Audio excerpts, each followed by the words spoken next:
ஆயத்தப்படு, ஆயத்தப்படுத்து. ஆயத்தப்படுத்துதலுக்கான வேத வசனங்களை பார்க்கலாம். என் பிள்ளைகளே, வசனத்தினாலும் நாவினாலுமல்ல, கிரியையினாலும் உண்மையினாலும் அன்பு கூறக் கடவோம்.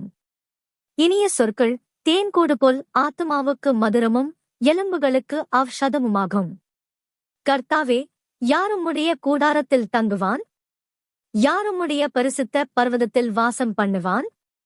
உத்தமனாய் நடந்து நீதியே நடப்பித்து மனதாரச் சத்தியத்தை பேசுகிறவன்தானே.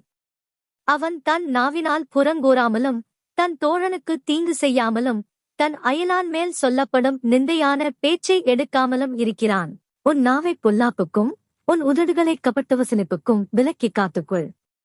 வாயின் தாறுமாறுகளை உன்னை விட்டகற்றி உதடுகளின் மாறுபாட்டை உனக்குத் தூரப்படுத்து. பகையை மறைக்கிறவன் போய் உதடன், புறங்கூறுகிறவன் மதிகேடன்.